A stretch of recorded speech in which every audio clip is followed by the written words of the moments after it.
من كان نبيا وعدا بين الله والدين وعلى آله الطيبين وأصحابه الطاهرين. أما بعد، فأعوذ بالله من الشيطان الرجيم. بسم الله الرحمن الرحيم. يا أيها الذين آمنوا كتب عليكم الصيام كما كتب على الذين من قبلكم لعلكم تتقون. صدق الله العظيم وصدق رسوله النبي الكريم. إن الله وملائكته يصلون على النبي يا أيها الذين آمنوا صلوا عليه وسلموا تسليما. الصلاة والسلام عليك يا سيدي يا رسول الله وعلى آلك وأصحابك يا سيدي يا حبيب الله. الصلاة والسلام عليك يا سيدي يا رحمة للعالمين وعلى آلك وأصحابك يا سيدي يا خاتم النبيين. وأحسن منك لم تر قط عيني وأجمل منك لم تلد النساء. خلقت مبرأ من كل عيب كأنك قد خلقت كما تشاء. غسل یوسف، دم عیسیٰ، ید بیضا داری، آنچ خوباں ہمادارن تو تنگا داری.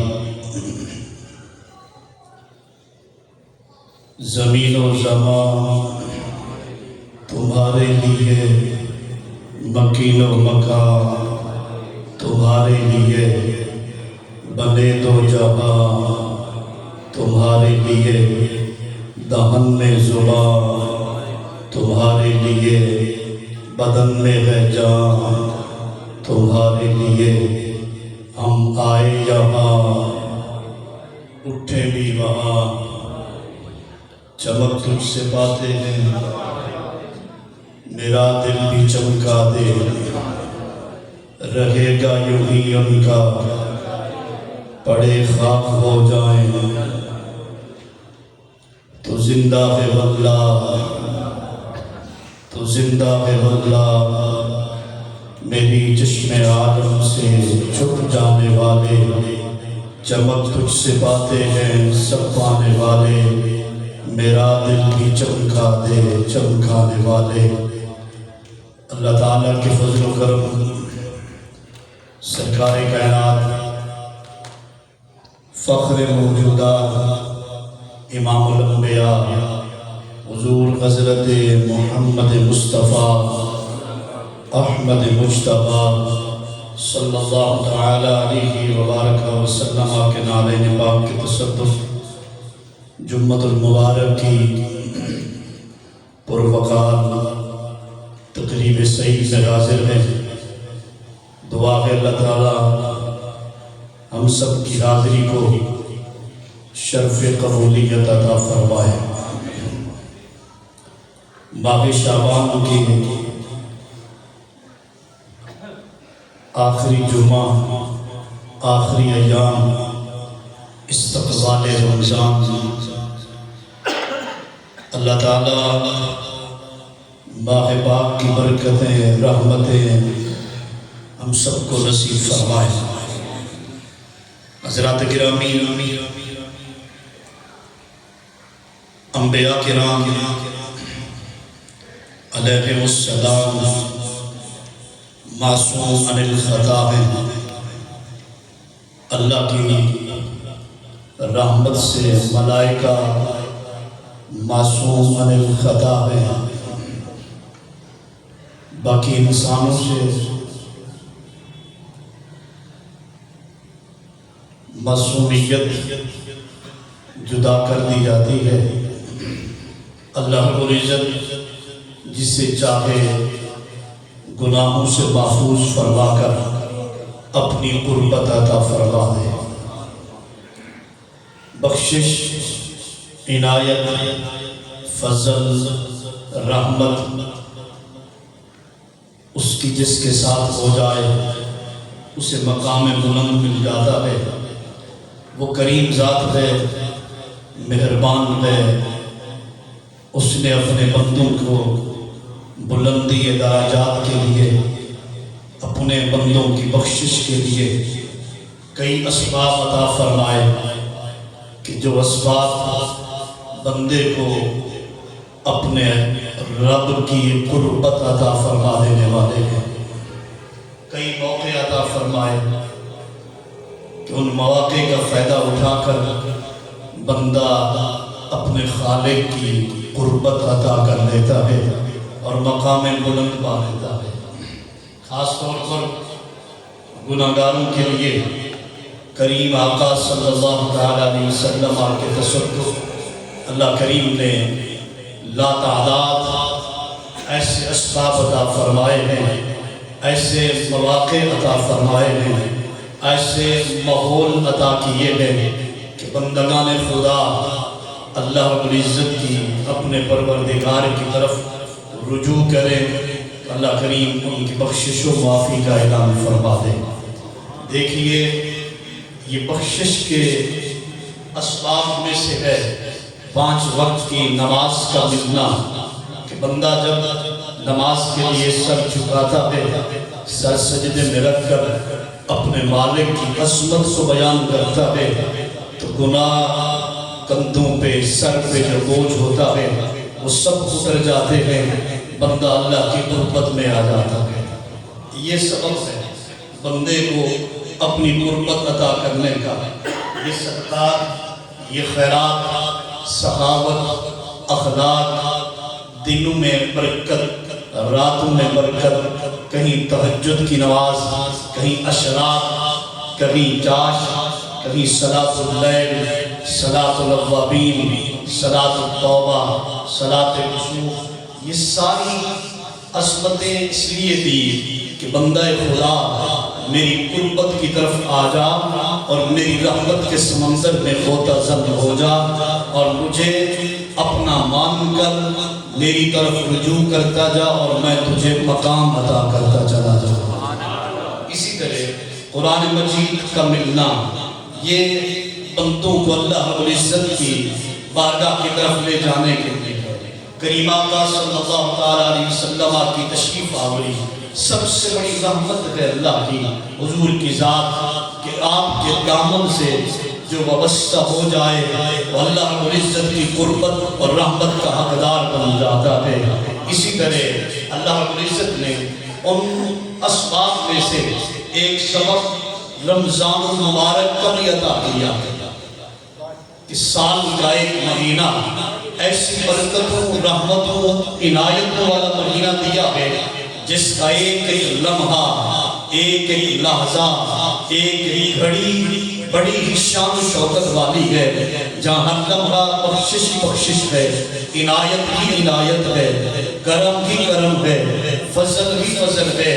بس آواز آتی ہے میرے بندے مجھ سے مانگ، روزہ رکھ کے بھی مانگ، تراویح پڑھ کے بھی مانگ، نوافل پڑھ کے بھی مانگ، سنتیں ادا کر کے بھی مجھ سے مانگ، صدقات و خیرات کر کے بھی مانگ، میرے دین پر عمل کر کے مجھ سے مانگ، توبہ کر کے مانگ، میری بارگاہ کا خوف دل میں رکھ کے مانگ، میری بارگاہ سے امید وابستہ کر مجھ سے مانگ، یہ تو کرتا جائے گا اور تجھے نوازتا چلا جاؤں گا۔ یہاں تک کہ مفہوم حدیث ہے کہ جب پہلا دن، پہلی رات رمضان المبارک کی ہمارے پاس تشریف لاتی ہے تو فرمایا کہ اللہ رب العزت اس کی قدر اور مقام کے تصدق تمام امت کی بخشش و معافی کا اعلان فرما دیتا ہے۔ اس قدر انعام ہے کہ دیکھیے نیکیوں کا اللہ رب العزت بدل جزا بڑھا دیتا ہے۔ نفل پڑھنے والا فرض کا ثواب پا رہا ہے، فرائض ادا کرنے والا 70 گنا زیادہ اجر پا رہا ہے، صدقہ کرنے والا وہ تو اس کی رحمت ہے، سخاوت کرنے والا اس کی رحمت و برکت سے 70 گنا زیادہ نیکیاں پا رہا ہے، 700 گنا زیادہ نیکیاں پا رہا ہے۔ وہ رحمت کا دریا جوش میں ہے کہ آؤ مانگ لو مانگ لو مانگ لو، یہ ماہ مبارک تمہیں نوازنے کے لیے آیا ہے۔ اپنے دل کی مائل اتار لو، اپنے دل کو صاف کر لو، اپنے سینے کو روشن کر لو، اپنے پروردگار کی طرف رجوع کر دو، رب تعالیٰ کی بارگاہ کی طرف خود کو پیش کر دو۔ بے بہا نعمتیں رحمتیں عطا کرنے کے لیے اس نے یہ ماہ رمضان عطا کیا ہے۔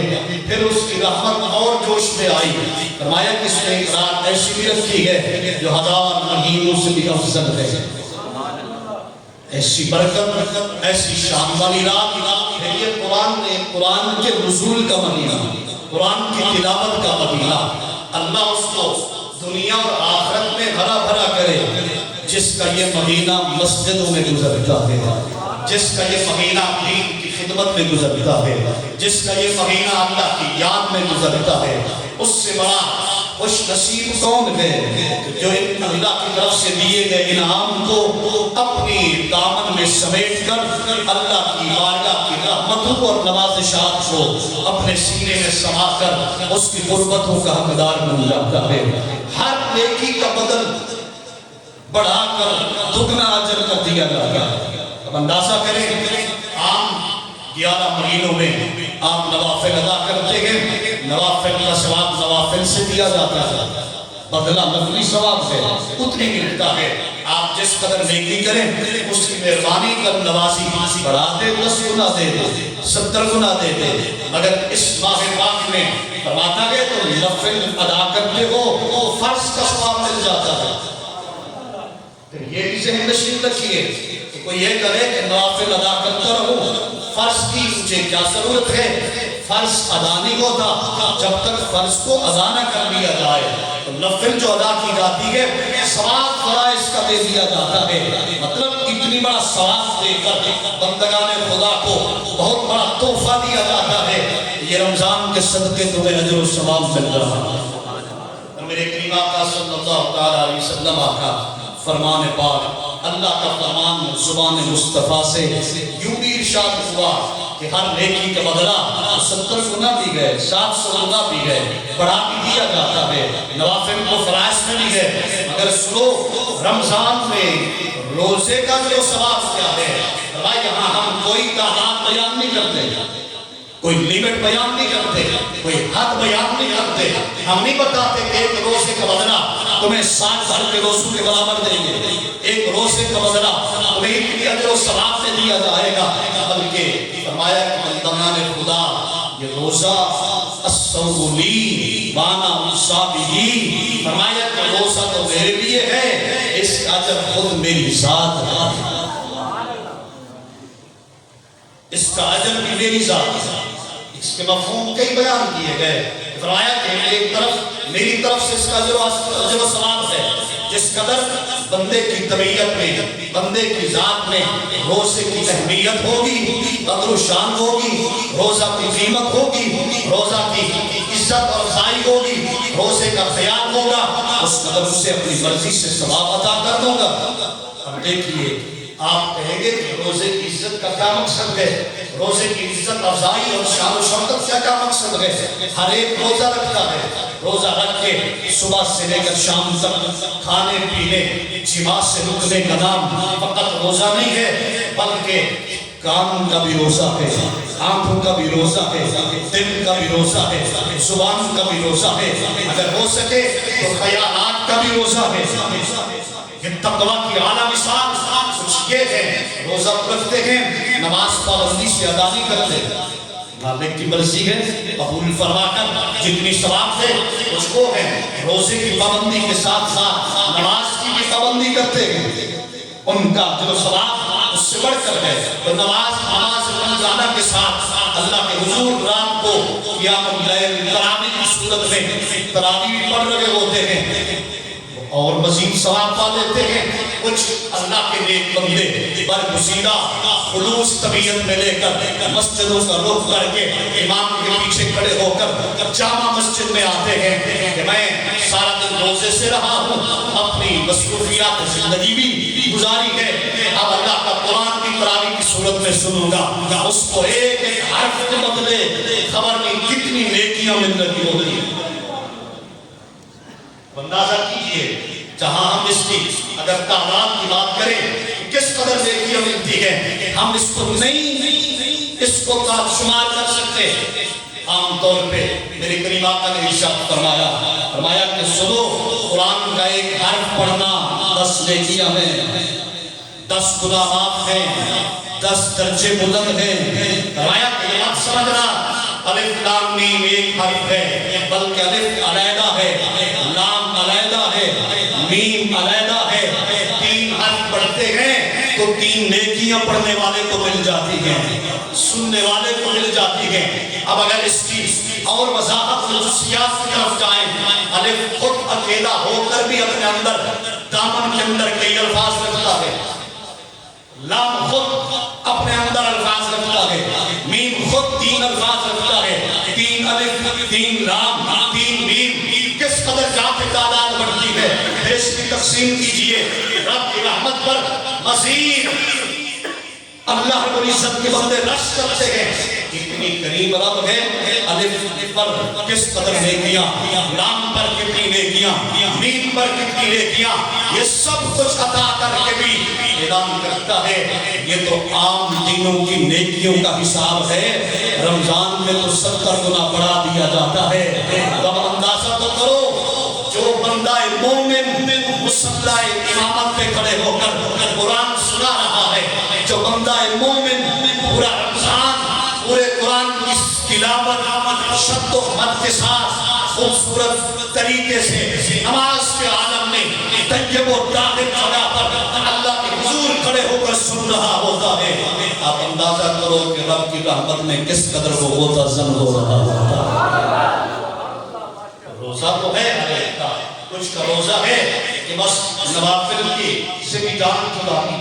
اب معاشرے میں دیکھیں گے رمضان میں بھی یہ حال ہوگا، بدنصیبی عروج پر کہ لوگ صرف فرض کو کہیں گے ہم فرض پڑھنے والے ہیں، سنت اور نوافل کا تصور کی ختم ہے، ہم تو محبت والے ہیں۔ خدا کی قسم میں یہ بات کر کے آگے گزرنا چاہتا ہوں، ہمارے اندر کیا پیار ہے کہ یہ عبادت کم قبول ہے، ہم کسی اور معیار کو نہیں دیکھتے، ہم تو ادب مصطفیٰ اور یاد مصطفیٰ ہمارے ایمان کا معیار ہے، ہم بس حضور کی بارگاہ تک خود کو پہنچا دیتے ہیں کہ یہ کچھ کرنے کا حکم میرے سرکار نے دیا اور یہ کام حضور کی قربت کا باعث بن رہا ہے۔ ہمارے لیے دنیا میں بھی معراج ہے، ہماری آخرت کی بھی معراج ہے۔ اس کی مثال یہ ہے، حضرت عبداللہ بن عمر رضی اللہ تعالیٰ عنہ بہت بڑے محدث بھی ہیں، بہت بڑے صحابی بھی ہیں، جلیل القدر، فاروق اعظم کے لبد جگر ہیں۔ آپ ایک دن اونٹنی پہ سوار ہیں، ریت کے ٹیلے کے ارد اپنی اونٹنی گھما رہے ہیں، یہ عاشقوں کے لیے درس زندگی دے رہے ہیں، اپنا عملی نمونہ پیش کر رہے ہیں۔ قیامت تک بڑے بڑے فتنے آئیں گے، بڑے بڑے دانا لوگ اپنے آپ کو کہنے والے آئیں گے، بتائیں گے کہ یہ عقل نہیں مانتی، یہ شعور نہیں مانتا، یہ عمل کرنا ہے، یہ نہیں کرنا۔ بتایا سنو، کامیابی یہ ہے کہ محمد سے وفات ہونے، کہ محمد سے وفات ہونے، یہ جہاں چیز سے کیا نہ ہو، قلم دے رہے ہیں، اونٹنی کو چکر دے رہے ہیں، ریت کے ٹیلے کے ارد کسی صاحب نے سوال کیا، حضرت کیا تلاش کر رہے ہو؟ کوئی چیز گم ہو گئی ہے، کیا تلاش کر رہے ہو؟ کیا مقصد ہے؟ اس کو سزا دے رہے ہو یا خود کو سزا دے رہے ہو؟ بلا وجہ نہ کوئی جگہ، نہ کوئی اس پہ نشانی، نہ کوئی حکم، اس قدر اونٹنی کو گھمائے جا رہے ہو۔ سب دھوپ میں آپ نے رو کر ارشاد فرمایا یار اور کچھ پتہ نہیں اس میں حکمت کیا ہے۔ میں ایک دن سرکار کائنات فخر موجودات امام الانبیاء حضور حضرت محمد مصطفیٰ کونین کے مالک و مختار کے ساتھ کسی جگہ سے گزر رہا تھا اور حضور نے یہی سواری کو کھڑا کر کے اسی ٹیلے کے ارد گرد آپ نے گھمایا تھا. آج دل میں گزر رہا تھا, مجھے یاد آ گیا میرے دل نے گواہی دی, خبر نہیں حکمت کیا تھی کیا نکلی. یار کی ادا کو ادا کر دے, مصطفیٰ بھی راضی ہو جائیں گے. خدا کی راضی. مومن کی محبت کا عالم تو یہ ہے, ہم تو اسی چیز کے سوداگر ہیں, اسی چیز کے بازاری ہیں, ہم اسی چیز کے تاجر ہیں. بھئی ہمیں اس کے رسول کا سودا دے دے, بھئی ہم سے اس کے رسول کا سودا خرید دے. ہمیں کوئی آئے پکڑے اور کہے آؤ تمہیں بارگاہ مصطفیٰ کا فقیر بنانا ہے, یا کوئی سائر آئے کہے ہم نے بارگاہ مصطفیٰ کا فقیر بننا ہے. ہم عاشق و اہل سنت کی یہی تجارت ہے, یہی سودا ہے ہمارا, اور یہی یار ہے, یہی مکانہ ہے. عاشقوں, یہ رمضان مبارک وہ ہستی عصمت والی, وہ شان والی جس کے لیے میرے آقا نے ارشاد فرمایا من صام رمضان ایمانا واحتسابا غفر له ما تقدم من ذنبه. متفق علیہ. فرمایا کہ جو بندہ مومن, میرے سرکار نے ارشاد فرمایا کہ شخص بحالت ایمان ثواب کی نیت سے رمضان المبارک کے روزے رکھتا ہے, اللہ رب العزت اس کے سابقہ گناہوں کی بخشش و معافی کا اعلان فرماتا ہے. اس میں بڑی باتیں ہو سکتی ہیں, مگر اہل ذوق کی نظر کر کے آگے گزرنا چاہتا ہوں. آپ ذرا سوچئے تو صحیح, یہ حکم, یہ بیان, یہ ارشاد کس ہستی کا ہے؟ جس ہستی کی زبان پر قرآن بولتا ہے, جس ہستی کی زبان سے قرآن نکلا ہے, جس ہستی کی زبان کو رب نے اپنی زبان کہا ہے, جس ہستی کے قول کو قول خدا کہا گیا ہے, جس کے افعال کو افعال رحمت الہیہ کہا گیا ہے. فرمایا کہ سنو, احتساب و ایمان کے ساتھ, تقوی و طہارت کے ساتھ تم رمضان میں روزہ رکھ لو, میں تمہیں خوشخبری دیتا ہوں, میرا رب اس کے ساتھ کا گناہوں کی بخشش و معافی کا اعلان فرماتا ہے. میں نے پھر عرض کیا, روزہ فقط کھانے پینے سے, جماع سے رکنے کا نام نہیں ہے, روزہ تقوی کا نام ہے. روزہ اللہ کی رحمت کی امید کا نام ہے, اللہ کو حاصل ناصر جاننے کا نام ہے, اللہ پر یقین رکھنے کا نام ہے. دیکھیے ہر ایک کا روزہ کسی کو, اب دیکھیے میں قربان جاؤں, دنیا سمجھے یا نہ سمجھے, دنیا کو سمجھ آئے نہ آئے, ان کی عقل میں بات آئے نہ آئے, اب اندازہ تو کیجئے یہ رمضان مبارک ہے, ہر ایک روزہ دار کی اپنی کیفیت ہے. کوئی وہ بھی ہے روزہ رکھ کے وہ کام بھی کرتا ہے, محنت مزدوری بھی کرتا ہے, اسے بھی لاکھوں سلام ہے. روزہ رکھتا ہے, سخاوت بھی کرتا ہے اور کام بھی کراتا ہے, اسے بھی سلام ہے. مگر قربان جائیں, یہ رمضان جس قدر قرآن پڑھنے والے حفاظ کا گزرتا ہے, جس قدر یہ علماء کا گزرتا ہے, قابل رشک. اگر کوئی حافظ قرآن بھی ہے, عالم دین بھی ہے, اللہ نے اسے قاری قرآن اور عالم دین بنایا ہے, اس کا جو گزرتا ہے آپ یقین جانیے اس پہ تو قابل رشک ہے. کیا سارا دن قرآن پڑھنا بھی ہے, ایک ایک لفظ یاد بھی کرنا ہے, سینے میں بھی اتارنا ہے, ترتیب بھی دینی ہے, تراویح کی تقسیم بھی یاد رکھنی ہے, اور پھر ان کے معانی اور مطالب بھی ذہن میں رکھنے ہیں, اس کی تفسیر بھی ذہن میں آتی ہے, اور ادھر پھر قرآن پڑھ رہا ہوتا ہے, ادھر دور مصطفیٰ کی زیارت کر رہا ہوتا ہے. فقط قرآن پڑھنا یہ بھی عصمت والی, عصمت اور شان والی بات ہے. اللہ نے انعام و اکرام عطا کیا ہے, رب کا قرآن پڑھ رہا ہے, نیکیاں حاصل کر رہا ہے, مگر خالی طوطے کی طرح رکھ کے پڑھ رہا ہے. وہ کتنی خوش نصیب لوگ ہیں جو ایسے شخص کے پیچھے نماز تراویح ادا کریں کہ جو ادھر پڑھ رہا ہے الحمدللہ رب العالمین, اور صرف لفظ نہیں پڑھ رہا, وہ جانتا بھی ہے الف لام کا معنی کیا ہے, حمد کا معنی کیا ہے, رب کا معنی کیا ہے, عالمین کسے کہتے ہیں, الف لام کا یہاں معنی کیا ہے العالمین کا. تو وہ اس کے ذہن میں یہ ہوتا ہے, اب وہ جب پڑھ کے آپ کو بتائے گا یارو ہم نے الحمدللہ رب العالمین کو پڑھا ہے, اس کا مطلب یہ ہے تمام تعریفیں اس پروردگار کے لیے جو تمام جہانوں کا پالنہار ہے.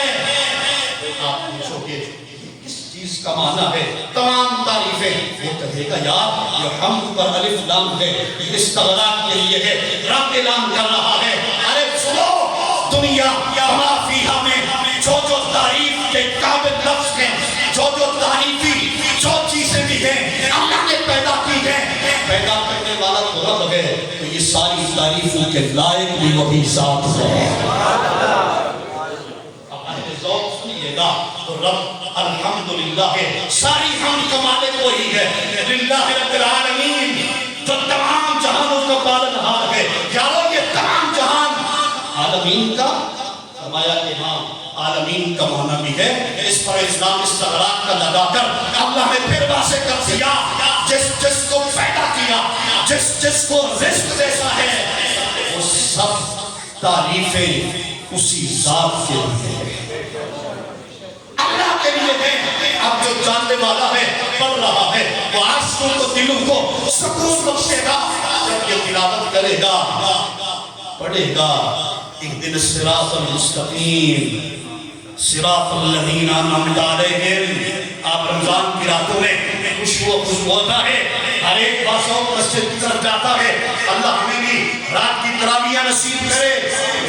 آپ پوچھئے گا مولوی جی پورا سال ہم پڑھتے ہیں، پورا سال دعا کرتے ہیں، اللہ ہمیں سیدھے راستے پر چلا، صراط مستقیم پر چلا، اور یہ مانگنے کے بعد ہم پھر خود عرض کرتے ہیں قرآن پڑھ کے رب کی بارگاہ میں صراط الذین انعمت علیہم، ان لوگوں کے راستے پر چلا جن پر تیرا انعام ہوا، غیر المغضوب علیہم ولا الضالین، ان کے نقش قدم پر نہ چلانا جن پر تیرا غضب ہوا، جو گمراہ ہوئے۔ اتنی پوچھ لینا کہ ہم نماز خدا میں، عبادت خدا میں، اپنی نمازوں میں اللہ کے حضور اس کی تعریف و تمہید توصیف بیان کر کے پھر اس سے جب مانگنے لگے ہیں ہمیں سیدھا راستہ دکھا، سیدھے راستے پر چلا، جنت کی طرف پہنچا، ہم پھر اس سے مانگ رہے ہیں کہ ہمیں بندوں کے طریقے پر چلا جن پر تیرا انعام ہوا ہے۔ تو بندگان خدا کون ہیں؟ اللہ کے انعام یافتہ، وہ بتائے گا اس سے مراد میرے محبوب کریم کی ذات اقدس ہے، اس سے مراد حضرت ابراہیم کی ذات اقدس ہے، اس سے مراد موسیٰ کلیم کی ذات اقدس ہے، اس سے مراد تمام انبیاء ہیں، اس سے مراد پھر پوچھنا اور کون انعام والا ہے؟ آس آئے جی قرآن بتائے گا من النبیین والصدیقین، اس سے مراد صدیق اکبر کی ذات اقدس ہے، اس سے مراد حضرت اعظم کی ذات ہے، اس سے مراد عثمان غنی کی ذات ہے، اس سے مراد مولا علی کی ذات ہے، اس سے مراد حسن و حسین کی ذات ہے، اس سے مراد بلال حبشی کا کردار ہے، اس سے مراد حضرت انس بن مالک ہے، اس سے مراد حضرت امیر حمزہ ہے، اس سے مراد حضرت طلحہ ہے، حضرت سعد بن ابی وقاص ہے، حضرت سعید ہے، حضرت ابو عبیدہ بن الجراح ہے۔ یہ عصمت والی ذاتیں ہیں جو مصطفیٰ کے نقش قدم پر چلتے بھی دکھایا، حضور کے چہرے کا دیدار بھی کیا، جنہوں نے گردنیں قربان کی، وہ بندگان خدا ہیں۔ آپ کو پتہ چل جائے گا ارے جن کے بارے میں یہ بدعقیدہ بکواس کرتے ہیں، میں تو 5 وقت کھڑے ہو کر کہتا ہوں اللہ کامیابی دے، اور دے بھی وہ کامیابی جو صدیق اکبر کے قدموں تک لے جائے، جو فاروق اعظم کی قدموں تک لے جائے، جو عثمان غنی کی نگری تک لے جائے، جو مولا علی کی دہلیز تک لے جائے، جو حسن حسین سے پاپوش تک لے جائے۔ میں تو رب سے یہی مانگ رہا ہوں، اور کیا مانگتا ہوں کیا نہ دینا، کن کا راستہ نہ دینا۔ یہ دیکھیے یہ توجہ طلب مہینہ ہے، عظمت و شان والا مہینہ ہے، رحمت والا مہینہ ہے۔ میں کھڑے کھڑے مانگ رہا ہوں مالک مجھے نمرود نہ بنانا، مجھے فرعون کی صفت والوں سے نہ ملانا، مجھے یزید کے کردار والوں سے نہ ملانا، ابو جہل کے طبقے سے نہ ملانا، مجھے عتبہ کے طبقے سے نہ ملانا، مجھے ظالموں کی جماعت سے نہ ملانا، بدعقیدہ گمراہ اپنے نظریات کو کھو جانے والوں میں شامل نہ کرنا۔ میں تم سے یہی مانگ رہا ہوں، کھڑا ہو کے بھی مانگا، رکوع میں بھی گیا، پھر بھی اس کی پاکی بیان کی، کھڑا ہوا پھر بھی پاکی بیان کی۔ اب اس کو مختصراً آپ اس کو ذہن میں رکھیے، بندگان خدا نماز مکمل کر کے پھر اس کو معراج نصیب ہو رہی ہوتی ہے، سجدوں کی معراج نصیب ہو گئی، پوری نماز کی اب بیٹھتا ہے، التحیات للہ والصلوات والطیبات، عرض کرنے کے بعد مالک یہ بدن کی عبادت بھی تیرے لیے ہے، مال کی عبادت بھی تیرے لیے ہے، ہر طرح کی عبادت کے لائق تیری ذات ہے، اب مجھے کیا چاہیے، تو کیا دے گا؟ ادھر پردہ ہٹا دیا جاتا ہے اور صورت مصطفیٰ نظروں کے سامنے کر دی جاتی ہے۔ آنکھ والا تیرے جوبن کا تماشا دیکھے، دیدہ کور کو کیا آئے نظر، کیا دیکھے، ادھر صورت مصطفیٰ نظر آ جاتی ہے۔ اگر کوئی ملا کہے آج تک مجھے نظر نہیں آئی، اسے کہنا میرا پیر بتا گیا ہے، اگر دیکھنا ہے پھر آنکھ داتانی حجویری والی لے آنکھ والا تیرے جوبن کا تماشا دیکھے، دیدہ نور کو کیا آئے نظر، کیا دیکھے، اب آخری لمحات میں تشخص میں بیٹھا ہے، ادھر پردے ہٹا دیے جاتے ہیں، ادھر مکھڑائے یار دیکھتا ہے، ادھر کیا کہتا ہے، السلام علیکہ ایھا النبی ورحمت اللہ وبرکاتہ، مخاطب کر کے عرض کر رہا ہے اللہ کی رحمت بھی آپ پر ہو، سلامتی بھی آپ پر ہو، برکت بھی آپ پر ہو، میرے مصطفیٰ تو نے تو مجھے رب سے ملا دیا ہے، رب سے ملنے کے لیے میں نکلا، تیرے قدموں تک آ پہنچا، تجھے میرا سلام ہو، میرا سلام ہو، رب کا سلام ہو۔ ان لوگوں کا بھی روزہ ہے، زبان کی جو حفاظت کرتے ہیں وہ اپنے روزے کو زیادہ محفوظ کر دیتے ہیں۔ زبان کی حفاظت کیا ہے؟ جھوٹ نہیں بولنا، مکاری نہیں کرنی، غلط بیانی نہیں کرنی، بے حرمتی نہیں کرنی، گالی گلوچ نہیں دینی، حتیٰ کہ حدیث پاک میں یہاں تک آیا ہے روزے کو پاکیزہ رکھو، اگر تمہیں کوئی گالی بھی دے، کوئی تمہیں مجبور کر دے کہ تم اس کے سامنے بد کلامی کرو، اس کو کہو ہاتھ جوڑ کے میں یہ مفہوم عرض کر رہا ہوں، اسے کو یاد جانے دو مجھے روزہ ہے، مجھے روزہ ہے، روزہ بھی رب کے لیے رکھا ہے۔ فرمایا سنو یا ایھا الذین آمنوا، اے ایمان والو، کتب علیکم الصیام، تم پر روزے فرض کر دیے گئے۔ ہر ایک سے کلام نہیں ہے، اپنی اپنی نیتوں پر توجہ کر لیں ہم کہ کون رمضان کے لیے تیاری کر چکا ہے۔ ہر عام کو مخاطب نہیں کیا کہ یا ایھا الانسان، اے انسانوں تم پر روزے فرض کیے گئے، بلکہ فرمایا یا ایھا الذین آمنوا، اے وہ لوگوں جو ایمان لا چکے ہو تم پر روزے فرض کر دیے گئے۔ ایمان کا مطلب کیا ہے؟ مالک میری مرضی میری نہیں رہی، اب تیری مرضی ہے، میری اپنی خواہشات ختم، میں کلمہ پڑھ کے مسلمان ہو گیا، تیرے احکامات کو میں قبول کر چکا، دانش مصطفیٰ کا نوکر بن چکا، نہ مجھے ڈر ہے، نہ خوف ہے زمانے کا، نہ بیماری کا، نہ خوف کا، کسی چیز کا بھی نہیں، کیونکہ تو ہی میرا پروردگار ہے، تو ہی میرا مالک ہے، اب مجھے کوئی پرواہ نہیں ہے، میں ایمان لا چکا ہوں۔ تو خطاب ایمان والوں سے کیا، بے ایمانی کو مخاطب نہیں کیا، ایمان والوں کو اس لیے جنہیں ایمان مل جاتا ہے ان کے سینے رحمت الہی سے بھر دیے جاتے ہیں، یقین ہو جاتا ہے۔ دیکھیے یقین کی اور بے یقینی کی مثال کیا ہے؟ پہلی جنگ حق و باطل کا مار کا پہلا غزوہ بدر ہے، ایک طرف سے 1000 کا لشکر کافروں کا، ایک طرف سے مومن ایمان والے 313، ایک طرف ہر ایک کے پاس تیر، نیزہ، تلوار، پالے، ڈھال، سینے، زبانی کیا کہ جنگی سامان ہے، ایک طرف ہاتھ میں تلوار تک بھی نہیں ہے، سواری تک نہیں ہے، لباس بھی پورا نہیں ہے، ساری افطاری کا سامان بھی نہیں ہے، نکاحت بھی جسم پر بظاہر ہے، دنیا منشا کیسے کہہ رہی ہے، اتنی بڑی سپر پاور کے سامنے جا رہے ہو، کیا تمہارے پاس ہے؟ مسکرا کے کہتے ہیں مل گئے مصطفیٰ۔ اس لیے ایمان والوں سے خطاب کیا، ایمان والے بھی کامیابی کی منزل کو چھوتے ہیں، اور اس سے خطاب نہیں جن کو اسلام کی عظمت کا پتہ نہیں ہے،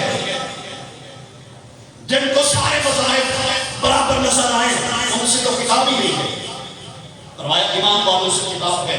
پھر جذبہ اور جنون وہ مؤسس تھے زمانے میں مسلمہ ہو کر، ہم خوار ہوئے تارے کے قرآن ہو کر، کیسے تاریخ گواہ ہے۔ آپ ذرا منظر کو دیکھیے، ایک خستہ تلوار حضرت عکاشہ کے ہاتھ میں آئی، میدان میں گئے، پہلے وار میں ڈوب گئے، دستہ ہاتھ میں حضور کی بارگاہ میں آپ پہنچے، پھر اجازت دیں جانا چاہتا ہوں، تلوار ٹوٹ گئی ہے، جہاد میں اپنی ہمت اور جرأت دکھانا چاہتا ہوں۔ میرے کریم آقا نے پاس پڑی کھجور کے تنے کی شاخ کی ایک لکڑی پکڑا دی، فرمایا عکاشہ جا۔ ایمان تھا، یقین تھا، اگر نہ ہماری طرح کا بزدل رکھ جاتا، کہتا کہ وہاں تلواریں لٹک رہی ہیں، تیر برسائے جا رہے ہیں، نیزے پیسے ڈال رہے ہیں، آپ مجھے لکڑی پکڑا رہے ہیں، بلکہ نہیں عاشق کا عقیدہ دیکھیے، بتایا ہم کسی کو نہیں جانتے، آلہ کو، نہ کہ نیزے کو، نہ کہ تیر کو، میرے یار جسے آپ کامیابی کہیں وہی کامیابی ہوا کرتے ہیں،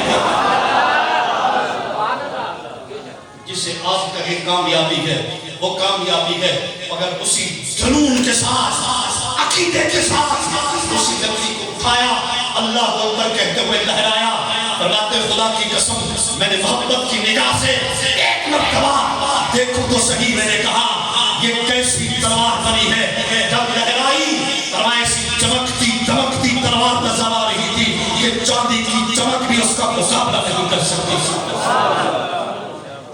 آنکھ والا تیرے جوبن کا تماشا نہیں۔ فرمایا ایمان والو تم پر روزے فرض کر دیے گئے، بے ایمانوں سے خطاب ہی نہیں۔ یہ یقین کا معاملہ ہے، یقین ایمان کے بعد آتا ہے، بھروسہ ایمان کے بعد آتا ہے، توکل ایمان کے بعد آتا ہے، بڑی بہادری ایمان کے بعد آتی ہے، جس ایمان نہیں وہ مستر گئے، پھر توکل کتنی ہے، اللہ کی بارگاہ میں یقین کس قدر ہے، اس کی بارگاہ کی قربت کس قدر ہے۔ ایسے نہیں فرمایا کہ روزہ میرے لیے عظیم جزا میں ہوں، بلکہ فرمایا باقی عبادات میں لوگوں کی نظریں، لوگوں کی صحبتیں، لوگوں کا دیکھنا، یہ سب کچھ ہو سکتا ہے، مگر روزہ اندر کی کیفیت کا نام ہے۔ بند کمرے میں، بند محل میں، چار دیواری میں، پردوں کے اندر فریج بھری ہے، کھانے لگے ہیں، دسترخوان سجے ہیں، خوشبودار، ہر ایک کی اپنی کیفیت کے مطابق، مگر آنکھ بھی اٹھا کے نہیں دیکھ رہا، بھوکا بھی ہے، پیاسا بھی ہے، للچا بھی سکتا تھا، پی بھی سکتا ہے، نہ ماں دیکھ رہی ہے، نہ بھائی دیکھ رہا ہے، نہ بیٹا دیکھ رہا ہے، نہ دوست دیکھ رہا ہے، تنہائی میں سویا ہے، سب کچھ مہیا ہے، چیزیں بھی حلال پڑی ہیں، پانی بھی ٹھنڈا ہے، گرمی کا دن بھی ہو، اگر سردی ہے تو گرم کرنے کے انتظامات بھی ہیں، اوون بھی ہیں، سب کچھ رکھا ہے، سب کچھ کر سکتا ہے، مگر آنکھ اٹھا کے دیکھتا تک بھی نہیں ہے۔ اندر ایمان گواہی دیتا ہے ان اشیاء سے نظریں ہٹا، کیونکہ رب دیکھ رہا ہے۔ فرمایا یقین اس طرف، تقوی اس طرف، بھروسہ اس طرف، میری رضا کے لیے روزہ دار ہے۔ فرمایا اس کی جزا بھی میں خود ہوں، اس کی جزا بھی میں خود ہوں۔ حضرت ہارون الرشید بادشاہ ہے، میں مثال ہر سال دیا کرتا ہوں، بادشاہ ہے، اپنے وزیر مشیروں کو انعام دینے کے لیے بلایا، کسی نے شکایت کر لی، آپ کو حضرت ایاز کے سوا کوئی محبوب نظر ہی نہیں آتا؟ آپ نے فرمایا میاں ایاز میری دولت پہ نظر نہیں رکھتا، میرے انعام و اکرام پہ نظر نہیں رکھتا، میرے وظیفے پہ نظر نہیں رکھتا، وہ تو میری رضا میں جیتا ہے۔ اسے فقط میری ضرورت ہے. آگیا یہ کیسے ہو سکتا ہے؟ آپ نے قیمتی ہیرا اٹھایا اور دربار میں کھڑے سارے وزیروں کو باری باری کا اسے توڑو.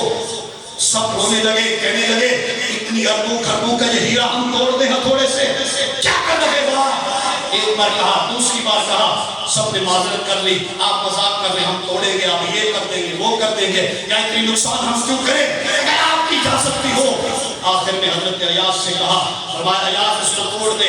ہتھوڑا اٹھایا، ہیرے پہ لگایا اور دو ٹکڑے کر کے رکھ دیے.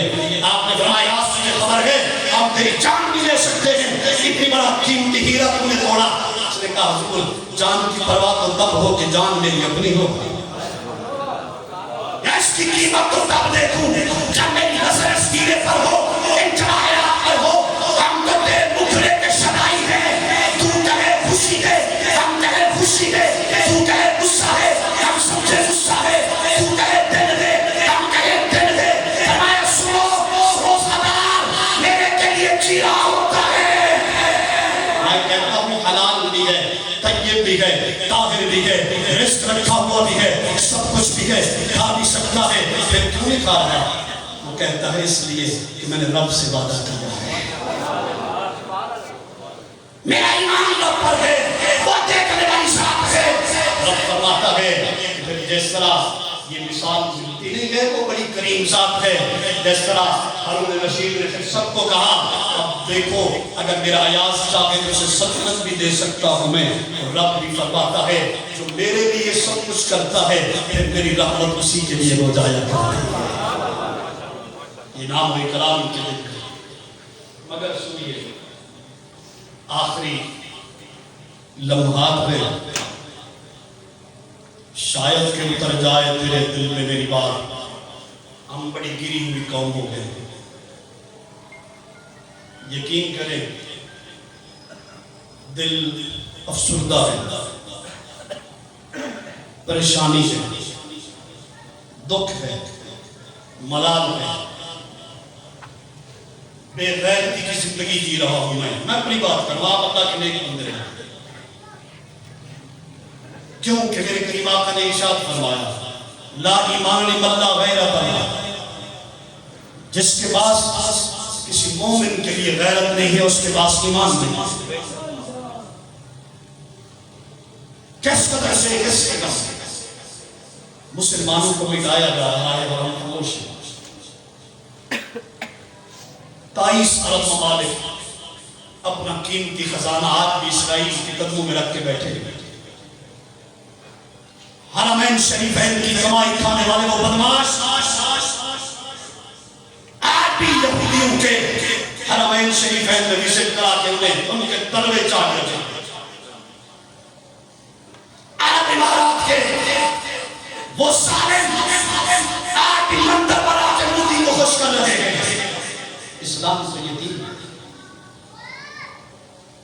کربلا میں جو آواز گونج رہی تھی ہر من ناصری رسول اللہ، کوئی ہے جو خاندان مصطفیٰ کے لیے پانی کا قطرہ ڈالے؟ ہے جو ہماری مدد کرتے؟ آج وہی آواز فلسطین سے آ رہی ہے کوئی جو ہماری مدد کرے؟ سوال یہ نشان ہے ہم پر آواز سے کہ مسلمانوں روزہ بھی رکھو گے، تراویح بھی پڑھو گے، عبادتیں بھی کرو گے، شکاوتیں بھی کرو گے، نام نگار سارے سام کرو گے. بتاؤ تو صحیح ان نیکیوں کا حساب رب کی بارگاہ سے لینے کے لیے کیا تم لے کے جاؤ گے؟ یہ تو دین کی عظمت والا ہے. خدا کی قسم کوئی مظلوم کوئی مجبور بارگاہ مصطفیٰ میں آئے تو رب قانون بدل دیتا ہے. شاید کسی کو اس بات پر اعتراض ہو مگر میں اس حدیث بات کو بار بار بیان کرتا ہوں اور اسی مفہوم میں کرتا ہوں. دیکھیے انسانیت کا درد، دیکھیے مومن کی شان. کریم آقا کی بارگاہ میں ایک شخص حاضر ہوتا ہے، حضور روزہ توڑ بیٹھا ہے. آپ نے فرمایا کفارہ ادا کر، بدلے روزے رکھ. نہیں رکھ سکتا. کفارہ دے، 60 مسکینوں کو کھانا کھلا. نہیں کھلا سکتا. روزے رکھ سکتا تو یہ توڑتا، مجبور ہوں، لاچار ہوں، کچھ نہیں ہو سکتا، نہ کفارہ دے سکتا ہے، نہ قضا کر سکتا ہے، پھر بیٹھ گیا۔ ایک شخص کھجوروں کا ٹوکرا لے کر بارگاہ مصطفیٰ میں حاضر ہوتا ہے، حضور قبول فرمائے۔ کریم آقا کی نگاہ اٹھتی ہے، فرمایا یہ فلاں کہاں ہے جو روزے کا توڑ کر آیا ہے؟ کھڑا ہو گیا۔ اہل دل حضرات کے سینے سے دستک دے کے کہہ رہا ہوں، خدا کی قسم ہماری نمازیں منہ پہ نہیں ماری جائیں گی۔ اگر غیرت نہیں ہے ہمیں، اگر دنیا کی محبت میں فنا ہو گئے ہم، نیکی کا تصور ہمارا صرف دکھانا رہ گیا ہے تو کیا کریں گے؟ کھڑا ہوا ہے، فرمایا لے جا کے مدینہ کے غرباء میں تقسیم کر، اللہ تیرے روزے کے کفارے کو ادا کر دے گا، میری طرف سے تحفہ لے جا۔ کھڑا ہوا، چشمان میں آنکھوں میں آنسو کی لڑی بن گئی۔ حضور نے فرمایا اب کیا ہے؟ اب تو میں نے تیرے لیے انتظام بھی کر دیا ہے۔ میرے کریم، آپ پر میرے ماں باپ فدا ہو جائیں، مجھ سے بڑھ کر کون غریب ہے؟ مجھ سے بڑھ کر کون غریب ہے؟ مدینے میں ان غرباء میں خود میں شامل ہوں، حالانکہ پوری شریعت پڑھ کے دیکھیے، قانون پڑھ کے دیکھیے، اپنا کفارہ خود پر نہیں، صدقہ واجبہ خود پر نہیں ہوتا، مگر حضور نے کرم فرمایا جا خود بھی کھا، بچوں کو بھی کھلا، میں جانوں میرا رب جانے۔ وہ زبان جس کو سب کل کی کنجی کہے، اس کی نافذ حکومت میں لاکھوں سلام۔ ہاتھ جوڑ دے مصطفیٰ جان رحمت پہ، میرے آقا مصطفیٰ جان رحمت پہ، شمع بزم ہدایت پہ، جس طرف اٹھ گئی دم میں دم آ گیا، اس نگاہ عنایت پہ۔ وہ غلام اچھل کے خوش ہو کے جا رہا ہے، آستا جا رہا ہے، خواہ محمد آہ یا رسول اللہ، انا میرا کام تھا بگڑی بنانا تیرا کام۔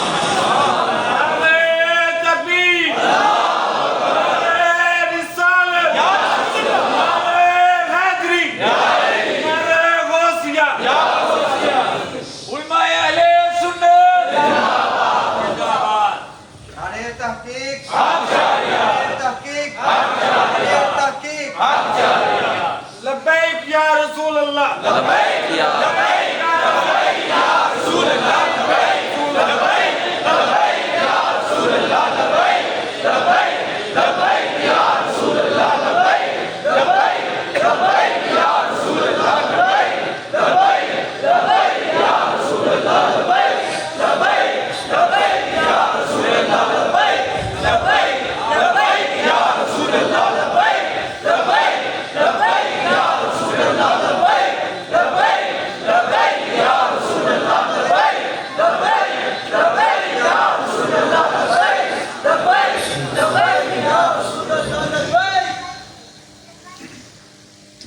امت سے اتنی پیار ہے۔ آج مظلوم فلسطینی قبلہ اول کے تحفظ کے لیے اپنے جان مال قربان کر رہے ہیں، اور یہ قوم، یہ مسلمان، یہ نام نگار طبقہ، اسلام کے نام لینے والے، ہم کھیل کود میں، میچ میں، سیاست کے اس گورکھ دھندے میں ہم اس کے اندر مصروف ہیں۔ ہم بھول گئے اسلام ہمیں یہ حق دیتا ہے کہ مومن مومن کا بھائی ہے، مومن مومن کی عزت ہے، مومن مومن کا وقار ہے۔ یہ خدا کی قسم، یہ نسبی رشتے سے بھی زیادہ یہ تعلقانہ رشتہ ہے ایمان کا۔ آپ ذرا سوچئے تو صحیح، ابو لہب کون تھا؟ رشتے میں تو چچا لگ جائے، میں حضور قدموں کے قریب بھی نہیں آنے دیتے، کہتے کافر گیا جا۔ مگر فارس سے آیا سلمان، قدروں میں بیٹھتا ہے حضور دست رحمت رکھتے ہیں سر پہ فرمایا سلمان و ملی سلمان و ملی سلمان و یہ میرا سلمان ہے بتایا مومنو ایمان کا تقاضا یہ نہیں ہے کہ تم اپنی لوٹ مار میں رہو ایمان کا تقاضا یہ ہے کہ غیرت ایمانی پیدا کرو درد رکھو رمضان کی آمد ہے توبہ کے استغفار کے دن ہے تیاریوں کے دن ہے ہم تیاری کریں 20 لاکھ سے زائد مسلمان شام میں شہید کر دیے گئے عراق میں لاکھوں افغانستان میں لاکھوں کشمیر میں لاکھوں برما میں لاکھوں چیچنیا میں لاکھوں کہاں گئے ہم اسی امتزاج میں ہیں کہ یا کہ ہمارے سینے پہ رکھے کچھ اس پہ تو کوئی شک نہیں کہ شہادت مومن کا مقصود ہے مطلوب ہے مگر یہ پسچی کی زندگی گزارنا کام لکھا ہے غیرت ایمانی کا اظہار کریں اپنے حکمرانوں کو بھی بتائیں سنی یہ دنیا کی سپر پاور آرمی کو بھی بتائیں تمہارا وجود اس لیے سلام عقیدت کی قابل تھا کہ تم مومنوں کا دفاع کر رہے تھے ہم آپ کے اول صف کے سپاہی ہیں ہمیں لے جاؤ خدا کی قسم مومنوں کی سب کے لیے قتل حاصل ہے الجہاد الجہاد ہاتھ نیچے رکھے ہوئے ڈرتے ہو موت سے الجہاد الجہاد کیا ہم منہ لے کے جائیں گے ہاتھ اوپر رکھے کیا سرکار کائنات نے فرمایا کہ میری امت یہ کٹ رہی تھی اور تم ایسی شرط میں تھے ہم کس منہ سے جائیں گے شفاعت سے وہ جو بوڑھا شخص سارا گھر اٹھا کے رو رو کے عرض کر رہا ہے آقا آپ کی بارگاہ میں میں آؤں گا اور آپ کی اس امت کا حال بتاؤں گا میرا سب کچھ لوٹ گیا اور کسی نے پانی کے قطرے تک نہ دیا ہم یہ نیکیاں لے کے حضور کی بارگاہ میں جائیں گے الجہاد الجہاد الجہاد الجہاد الجہاد الجہاد الجہاد میں ایسے اسلام کے نام لینے اور لینے والوں پر بھی لعنت کروں گا گھر بھی اسرائیل کی گود میں بیٹھنے کو تیار ہے ظالم ہے وہ اسلامی دشمن ہے اور نفرت کرو ان کی مصنوعات سے میں نے پہلے بھی آپ سے گزارش کی تھی اگر بوتلیں نہیں پیوگے تو نہیں مرے گے ہم بلکہ صحت ملے گی میں گواہی دیتا ہوں منبر رسول کی برکت سے اگر ان کی مصنوعات کا بائیکاٹ کرو گے تو رب برکتیں عطا فرمائے اے آپ سیدھی کھاؤ گے تو نہیں مرو گے نہیں ان کی چیزیں کھاؤ گے تو نہیں مرو گے تو کچھ تو کام کر کے جائیں کربلا کا میدان سجا ہے وہاں ہیروں جیسے لال معصوم بچے ہمارے بچوں کو کلمہ اتنی میں نہیں آتا ان بچوں نے اپنے اپنے اعضاء پہ نام لکھا ہوا ہے کیوں لکھا ہے ہم کٹ جائیں گے پتہ تو چلے گا یہ مسلمان کا بازو ہے اس جذبے کی ضرورت ہے ہمارا حال کیا ہے ابھی رمضان شروع ہے دیکھنا 10 والی چیز 100 کی حاجی صاحب بیچ کے مسجد کی طرف آئیں گے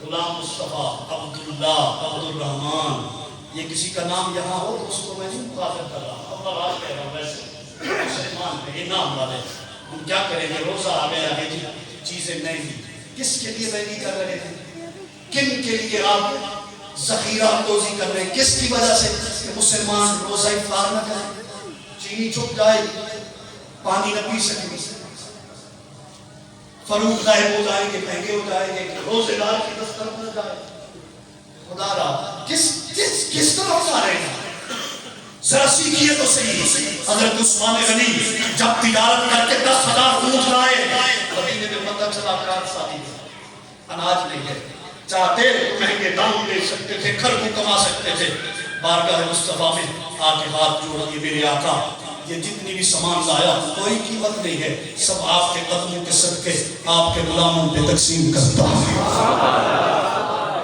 میں پوچھتا ہوں عقل کے اندھوں سے اور نظریہ رکھنے والے تاجروں سے بتاؤ عثمان غنی غریب ہو گئے تھے آج تک بھی مدینہ میں لنگر عثمانی چل رہا ہے، آج بھی دستر حضرت عثمان غنی کا لگا ہے۔ بتایا گیا یا ایھا الذین آمنوا، اے یقین اور ایمان والو، روزہ تم پر فرض ہے، کیا لعلکم تتقون، تاکہ تم متقی بن جاؤ، پرہیزگار بن جاؤ، اللہ کی قربت کو پانے والے، اس کی رحمت کے امیدوار بن جاؤ۔ عرض یہ ہے کہ اپنے حد تک کوشش کرنا۔ آپ سے بات کر رہا ہوں قیامت والے دن میں عرض کروں گا کہ میرے آقا جو کچھ مجھ سے ہو سکتا تھا میں نے گزارشات کی تھی، میں نے اپنی فرائض نبھائے تھے، آپ جوڑ کر کہہ رہا ہوں خدا را حد میں رہ کر تجارت کرنا یہ رمضان ہے۔ اگر نیکی کا اجر زیادہ ہے تو گناہ بھی ڈبل ہوتے ہیں، کسی کے روٹی نہ چھیننا، کسی کا نوالا نہ چھیننا، کسی کے لیے آسانیاں کرنا۔ اور آخری بات یہ ہے کہ مسجد کے معاملات آپ کی محبتوں سے چلتے ہیں، اور آپ اس رمضان میں خاص طور پہ تعاون فرمائیں اور اپنے مدرسے کی بحالی کے لیے زکوٰۃ خیرات کا بھی اہتمام کریں۔ اور یہاں اس نیت سے ہم نے افطاری کا اہتمام شروع کیا تھا کچھ سال پہلے، اور الحمدللہ چل رہا ہے کہ کئی بد مسلک کے مساجد ہیں جہاں یہ کچھ ہوتا تھا اور ہمارے نمازی کہیں چلے جاتے، ہماری مسجدوں میں ویرانیاں ہوئی۔ یہ چیز تو ضروری ہے۔ اور وہ شخص جو دہاڑی میں 150 200 500 کماتا ہے، افطاری 300 400 کی کیسے کرے؟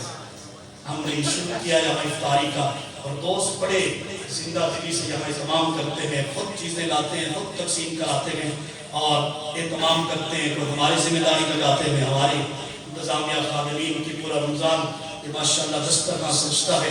اس میں بھی اس نیت سے آپ تعاون کرتے رہیں تاکہ رب کا گھر آباد رہے۔ جو ادھر افطاری کرے گا اس کا سب سے بڑا فائدہ یہ ہے کہ وہ نماز مغرب باجماعت پڑھ کے جائے گا، اس کا ثواب ہمیں ملے گا۔ حضور نے فرمایا کہ کسی کو افطار میں پانی کا گھونٹ بھی پلائے اتنی ثواب پائے گا جتنی روزہ دار کو ملتا ہے۔ اللہ ہمیں اجر عظیم عطا فرمائے اور ہماری تمام تر کاوشیں قبول و منظور فرمائے۔